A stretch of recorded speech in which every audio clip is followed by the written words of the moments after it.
human trafficking, I think, gets this rap. Like when you think of human trafficking, you think sex workers or, those types of things. But human trafficking truly is the trafficking of humans. You're basically moving humans against their will, and experiencing that on my own accord is freaking scary because you have no support. We didn't know where to go. We didn't know how to get out.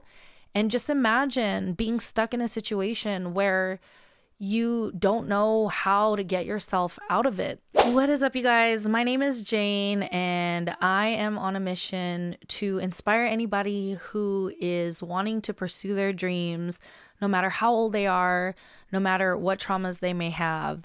And I want to do that by sharing some of my own stories of why I've maybe held myself back and am still trying to pursue my dreams till this day.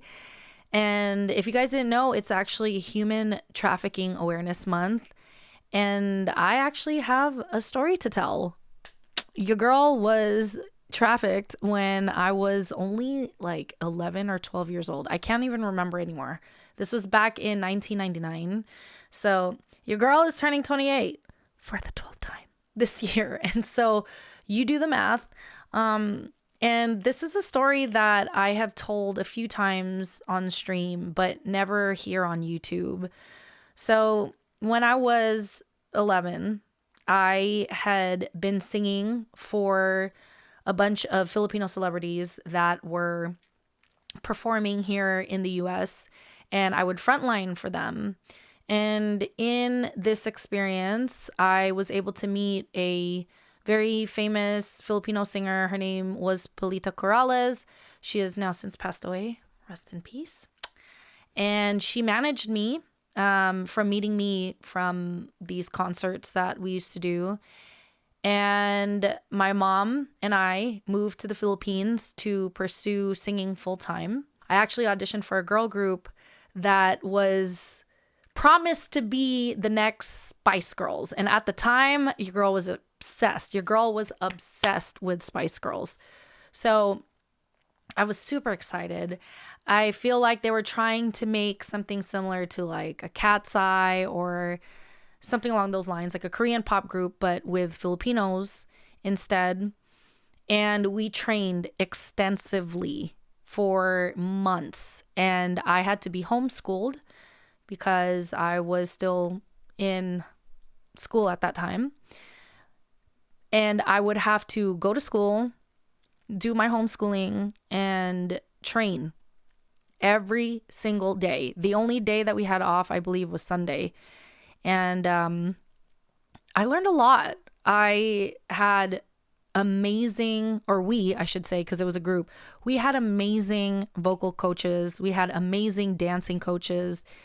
And we really thought that we were going to go on tour, that we were going to have this recording contract. Long story short, that wasn't the case at all. We started on this tour of ours, and it turns out that we were just basically singers at this restaurant establishment. And that seemed to be the end of our career, or at least, it just wasn't what we were promised. And so luckily I had my mom there because I'm a minor. And my mom at the time, she was our makeup artist. So my mom was a cosmetologist, and she did the makeup for the group. And so we were performing every night at this restaurant/bar. And mind you, I'm still only 11 or 12 at the time. And I didn't care. I was like, oh my God, this is amazing. I'm singing every night. Like, I was just so happy to be doing what I love that it didn't occur to me that this wasn't what we had signed up for. But of course, my mom started to question what was going on. She asked management, like, hey, I thought we were going to be going on tour. Why are we just here in Thailand? That's where we were. And basically, the manager just he just changed his entire tone. In the Philippines, he was super nice, very accommodating, very motivational, and just like hyping us up to be the next Spice Girls, Asian Spice Girls. And once we got to Thailand, he just did a complete 180 and he was all like, you signed a contract, no questions asked type deal. And mind you, at the time, this was back in the late 90s. So there's no internet, there's no cell phones, there's no way to communicate with the outside world. And we were kept in like this gated community, which it was beautiful. Don't get me wrong. We were right next to the beach. And this is why, like, can't really complain, right? But there was just more and more red flags. Like my mom noticed that our passports didn't have working visas. They were only tourist visas. And just all these red flags that I'm glad my mom took seriously. And so somehow, some way, she was able to find a way out of this gated community without knowing a lick of Thai, without knowing anyone in this foreign country. And we had to escape, not just our management, but the girls too, because the girls, they didn't want to leave. And I get it, because some part of me didn't want to leave either. But I also knew that if this wasn't going to lead to the next Spice Girls, then what are we doing, right?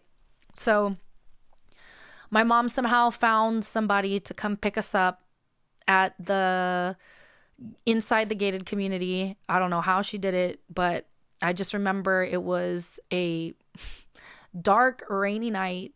We had to leave in the middle of the night to not wake up any of the other girls and kind of, ride with this random tuk-tuk that we don't even know if he's going to take us to where we need to go.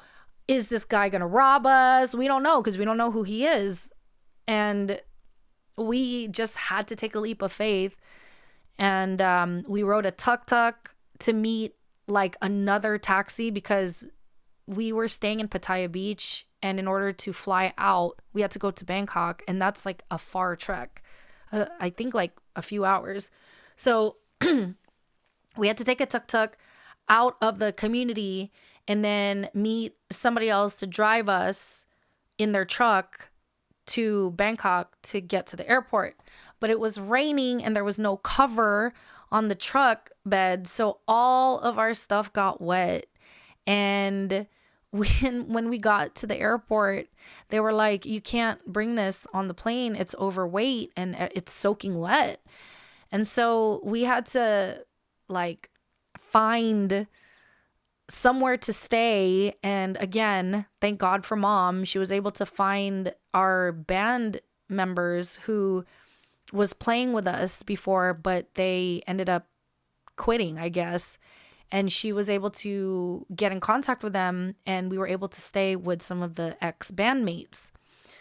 And so, it turns out they didn't have a great experience with management either. And we were able to just kind of stay in Bangkok and explore for a little bit, because we didn't really get a chance to while we were there. And so once we had all of our stuff dried and our, once all of our stuff was dried, we went back to the airport and we were able to go back home to the Philippines. And then from there, pack up our stuff to go back home to the US. I did finish my schooling in the Philippines just because, we had already started and it was pretty much the entire school year that we were there. And then once we were done with that, when we went back home, I had the option of skipping a grade, because in the Philippines, there is no middle school. After 6th grade, you go directly to first year high school. And I guess the curriculum of first year high school is equivalent to 9th grade in the US. But I decided to go back to my original grade, which was 8th grade. So just a year, behind. And I I honestly kind of regret it. I wish I had just skipped the grades so I didn't have to go to school for longer than I needed to. It was so hard to reintegrate back into normal life. All my friends already had groups of friends, and I just felt like I didn't really fit in. I had just been in the Philippines for an entire year, so I'm sure I had like some kind of accent. I was behind on the times. I didn't know what was cool. And life is a lot slower in the Philippines than it was back home in the States. And so that was really challenging for me. And I say all of this because I think, and I share all of this because this really impacted me in not the greatest way for a long time. I was very jaded. I was afraid to pursue music because I was promised something that turned out to be nothing at all as what they promised. It was just a way to get us into their own personal establishment for their own personal gain. And it was scary because this was work that, you know, I as a minor didn't really have a say, but for my mom who was there, we were basically being held against our will because we were under contract. So when my mom tried to leave and take me out of this group, management was basically like, nope, you've signed a contract. There's no, you know, you'd be breaking the contract. If you do breach of contract, then we're going to have to sue. And, you know, that sounds scary and everything, but I'm so glad that my mom was ballsy enough to leave because she realized that, like, well, if this is breach of contract, like, you're technically breaching the contract too, because you said we were going to go on a tour. You said we would be recording, and we're not recording. We're just performing at this bar, you know?